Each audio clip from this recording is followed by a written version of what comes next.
The longest war this century ended just a few months ago, and since then there's been almost a silence about Vietnam in the American press and on television. After defeat and humiliation, people just want to forget. But the people who live here in the town of Fort Smith, Arkansas, aren't being allowed to forget, which is both ironic and sad, because towns like Fort Smith in America's heartland spilt most of America's blood in Vietnam. Poor white Southern boys didn't burn their draft cards. They gladly went to die for God and country, or whatever it was that they went to die for. But now, in the first summer of peace, the war has come home to Fort Smith yet again. It's like a dream, because every few days out of the sky come hundreds of Vietnamese, soldiers, sailors, pilots, politicians, priests, crooks, bar girls, and just ordinary frightened people, touched and convinced by the American cause, whatever that was. There's 24,000 of them on the edge of town, just waiting for the good folks here to come and sponsor them. The problem is that every one of them is a living reminder that the boys buried in this graveyard died for nothing. But now the boys, the ones who survived, are together again with the Vietnamese, each eager to please the other, almost as if 2 decades of mistrust and killing and lost opportunities had never happened. I didn't think I'd ever see any Vietnamese people again. I left in 1968. More than 120,000 Vietnamese fled to America, and only a third have been settled in the community. The rest still languish in old army camps, and those who can't find a sponsor to take them will eventually end up here, in Arkansas, which is about as far away from Vietnam as the other side of the moon.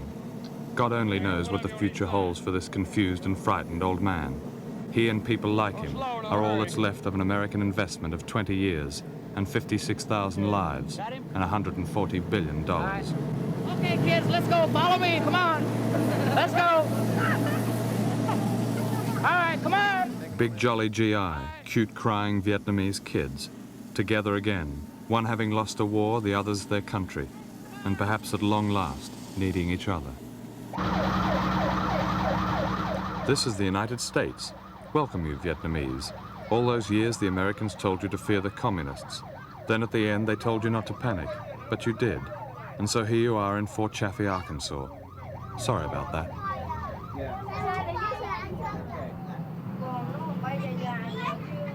Welcome to Fort Chaffee, built in World War II, closed down in the 50s. A temporary home for most of you people, a permanent home for some of you. But don't be sad. A few of you may get lucky and find a lost daughter, or a wife, or a brother. Maybe the young woman I watched trying to claw her way over the wall of the American embassy in Saigon is here. Maybe the Marines who booted her back into the crowd finally relented and let her over the wall.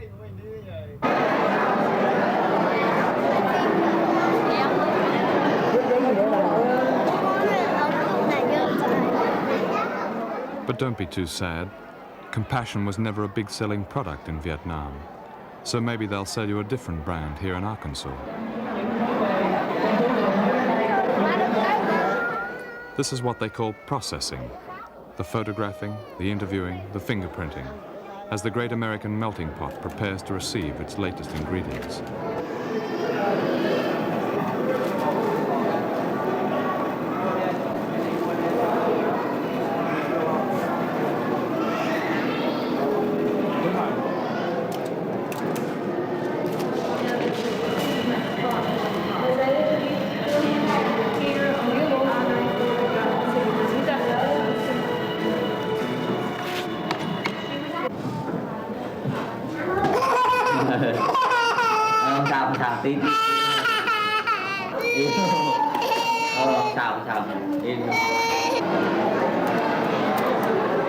I've been to Vietnam before. I know which way the dead ones go. He knows where the dead ones go. A brutal remark, perhaps, but an honest memory of a war for which America has only Fort Chaffee to show. Just as the French still have an entirely Vietnamese town near Bordeaux as a melancholy reminder of when they gave up trying to control Vietnam 21 years ago.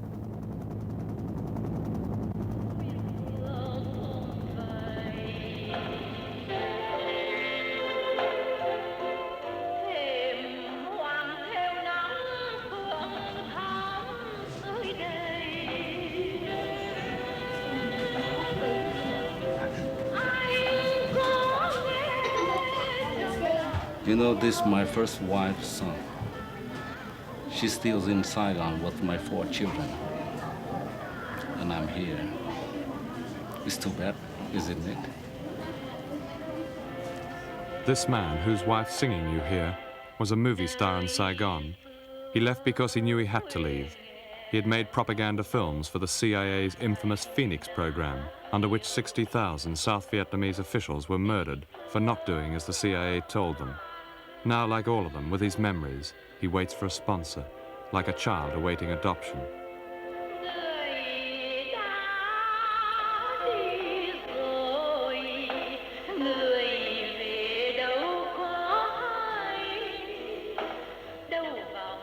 Of course, they all have their past to live with, and waiting in the huts day after day, week after week, month after month, is tedious and destroying. It's a time of terrible anticlimax, of lying on your bunk and reflecting about what might have been had you stayed in Vietnam, and of wondering if a husband, or a mother, or a child left behind in the panic are safe, and what might happen if one day you decide to forsake Fort Chaffee and go back home. So you were the one who was chosen to go to America? Mm-hmm. Why? Why didn't you want to stay in Vietnam? You know, because when I leave, I don't think the visa come to Vietnam. I think when I get United States for, you know, not a long time and I can come back to Vietnam, I don't think I have to leave my country away, you know. I don't think so. I think I can come back to Vietnam soon. See? Are you very homesick? Yes, very homesick. I cry every day, every night when I miss I think of my family. So, Are you here all alone then, or by yourself? yeah. Do you have friends here? No. I would like to go back to Vietnam, but I'm afraid because... But your family's there. I know that. But I don't know if I go back to Vietnam, I can see my parents. You're worried that you might not see them? Yes, that's right. What do you think they'll do to you?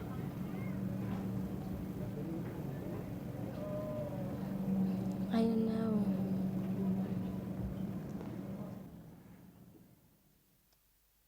My family fed me up. Then I left them behind. I think I have a responsibility to look for them, to look after them, but I left them. I feel guilty. One of these days, we return home and take a path to improve our country. And I do ask all the young men who have evacuated out of Vietnam should do that way. Should go home and help? No, if they have a professional now, they should go home and help. Maybe one day, if I come back to my country, I can fight again. Do you really think that you'll fight again? Yeah, I really think I will fight again one day. How? How will you fight again? Maybe... With what army?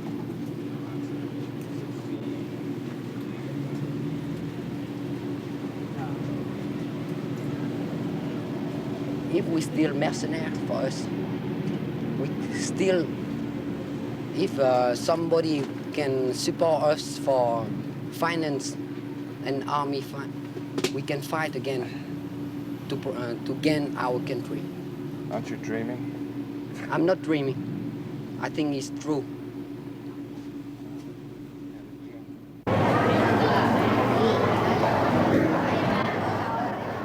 But the dream is long over. The reality is getting a sponsor, or rather getting the right kind of sponsor. I'd like to have me just a few of them Vietnamese chicks, wrote an ex-Marine sergeant to Fort Chaffee. Just put them in a kit bag and stick them in my war locker. Have to be young and good figure and not bad teeth. Judge them like you would a horse. Perhaps it's the fear of ending up with someone like that Marine sergeant that causes people to change their names and vanish back into the security of the huts on the day they are due to take the oath of allegiance and leave.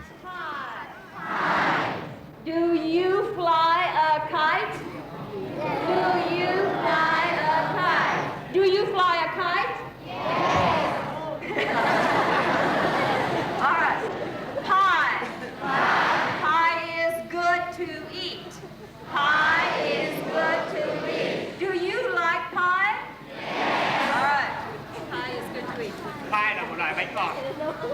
Hai là một loại bánh ngọt. All right. Cloud. Cloud. Broom. Broom. The man wore a shirt. The man wore a shirt. Strawberry. Strawberry. Straw. Strawberry. Berry. Strawberry. Strawberry. A lot of people likes to run to the United States because it looks kind of lucrative to them. Why bring more trouble in when you still got trouble? What would you do with these people? What would I do? I wouldn't have brought them in the first place. Back to Vietnam. That's where they're wanting to go. They want to go back. I would have died before I'd left my country. Fort Smith, a typical, real friendly southern town with an 85% white population. Some of the Vietnamese will settle here. The majority will be scattered throughout the United States. Perhaps it's not surprising that many of them would rather live in a little Saigon in Arkansas than risk the embrace of a way of life, which after 20 years left only bomb craters and beer cans back home.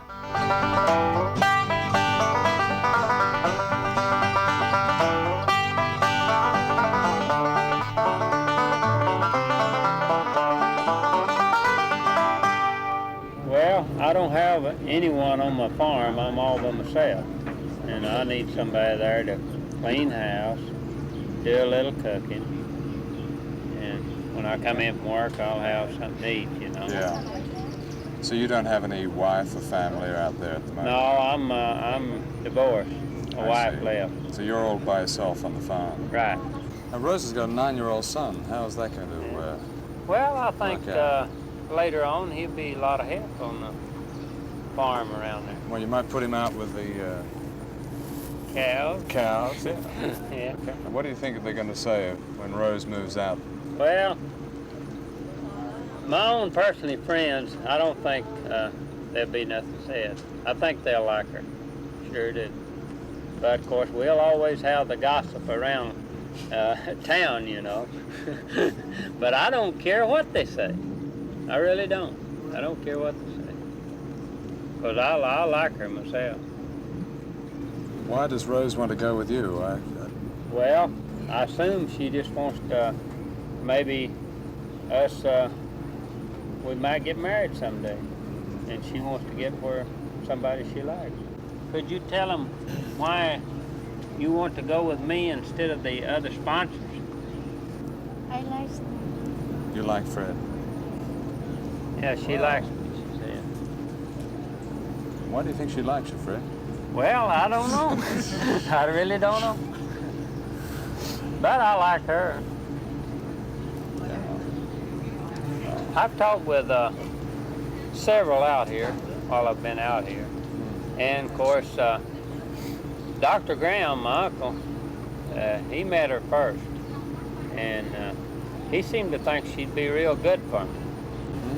We must realize that everyone is not an island by himself. We have to live with people. People have to live. And if I am fortunate enough to have an extra meal and an extra place to keep somebody and feed them, and that's all they require, and have them live with us and try to train them and educate them and get them to be good Americans, I'm only helping my country. What happens if, you mentioned being good Americans, what happens if they want to go on being good Vietnamese? Fine. That's the their advantage choice. of this country. That's the big advantage of this country. You can be what you are, but you're still a good American. If you're a good of whatever nationality or ethnic background, you are still a good American. And that's what this country is all about, in my estimation. If who we sponsor want to come and live with us in the first place, then they know that what we're going to do is help them and teach them. And we will not stop them if they have any relatives or friends that are in this country or anywhere that they want to write to. We will make sure that correspondence is kept up and even visitation privileges to our home, or we can take them or send them to where they want to go if they have friends and relatives. They're human beings, they're part of our family, and they have the right to do the same as we do.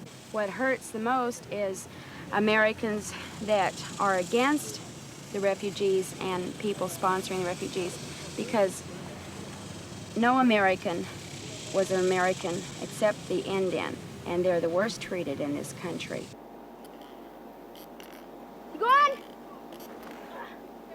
To sponsor a Vietnamese, you have to convince one of the voluntary agencies, which are mostly church organizations, that you are of good character and full pocket. The Carter family have sponsored 2 girls, and now all of them live together in Fort Smith's suburban splendor. Was it good?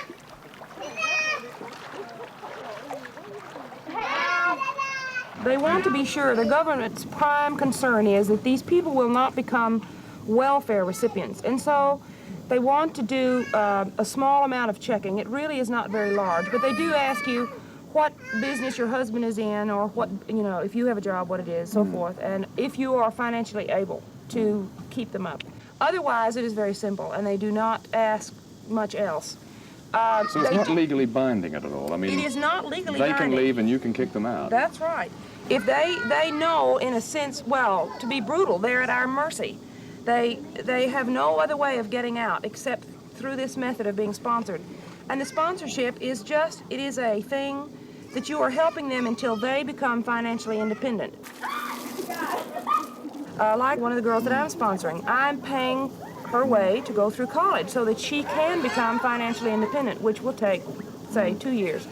What were the emotional problems when they first moved in? They still are suffering. I call it sort of a traumatic shock. Some of these people that we talked to out there said that they had 2 hours notice and they left. And that, to anybody, is like going to the moon in 2 hours. You know, you barely have time to say goodbye to your parents. What has their inclusion in your family done for you, personally? What are you getting out of it? Well, I don't know. I can't, what am I getting out of it? I don't know that you could say it that easily. It's a nice feeling when you're doing something for somebody that obviously appreciates it. I'll say that. And you know that you're obviously helping somebody out that otherwise is going to be in a terrible jam. No, he's just on the floor. Let me see. Let us go over here and get some fruit. Which way? Okay, I think it's going this way, Judge. It's where the coffee is, and it always has a sign saying. But in the beginning, there seemed to be quite a lot of objection. People put up signs saying, "Go home, gooks." Was that representative of most people here, do you feel? It wouldn't have been my idea of a reception. My idea would be a reception to receive them like the Lord would receive us. He has, the Lord is no respecter of persons, and neither am I. They're human beings. I'm a human being. He made me one way, made them another. We all have the same blood, the blood of Adam. And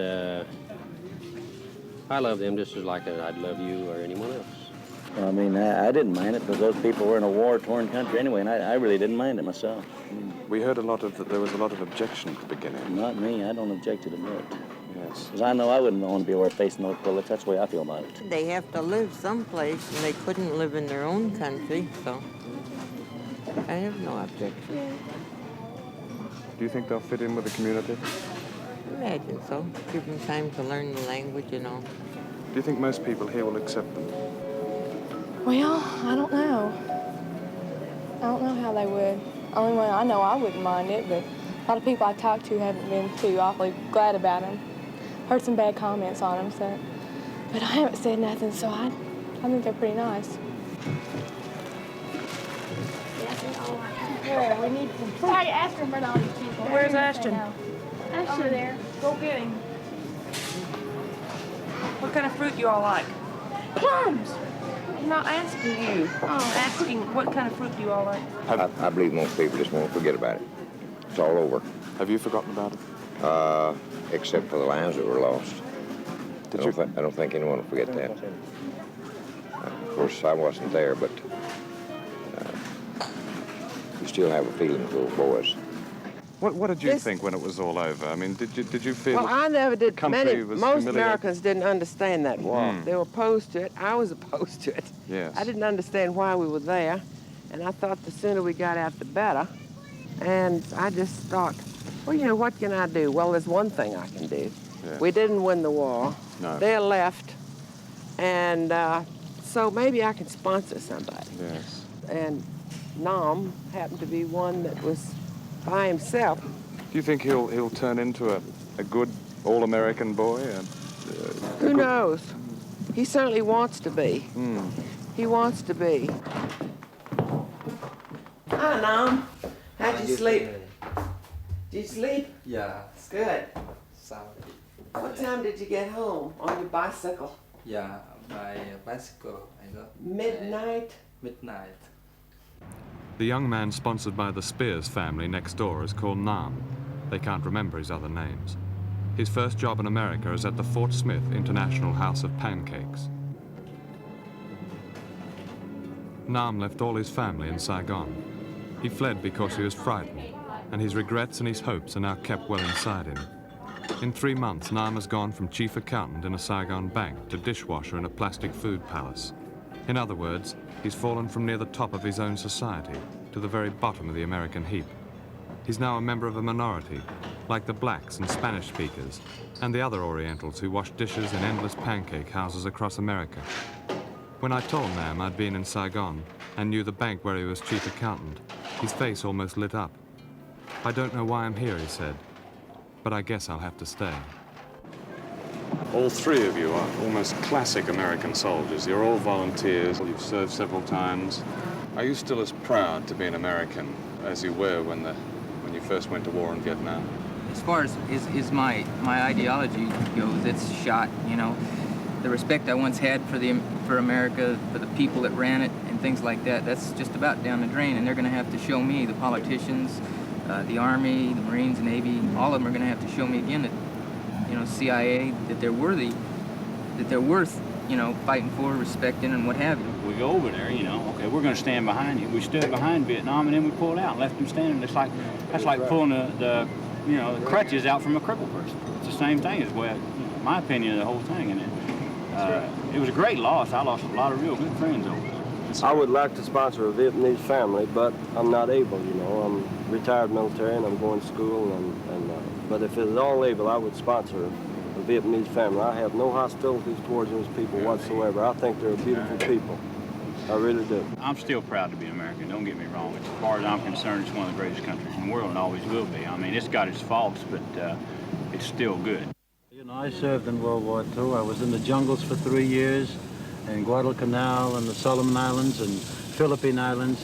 I fought for this country. I shed blood for it. I'm a disabled veteran. I don't feel we lost the war. Nobody won the war, nobody lost the war. A lot of people were killed. It's unfortunate because of the leaders. Because of the leaders. Vanity.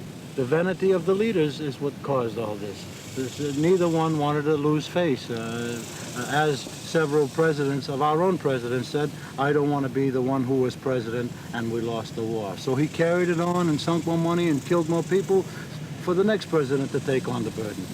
Why should we have lost a war in the first place? No. We weren't in a world war. We were there trying to be good Americans, good people, trying to help them. We didn't lose or win. We're still winning because we have brought them here and we are trying to do something for them. Some of us who attacked the war in Vietnam year after year were called anti-American. The charge, of course, was ridiculous. I suppose what I always found difficult to explain was the dual personality of Americans in Vietnam and at home. They had during the war, and they still have, a kind of all-consuming innocence, an innocence both lovable and lethal. In their hearts, the good people of Fort Smith, Arkansas, wanted to win the war in a simple, ruthless way, to wipe the enemy, whoever they were, off the map. They weren't allowed to do this, and so they knew their sons were dying for nothing. There is much generosity and charity and decency and confusion.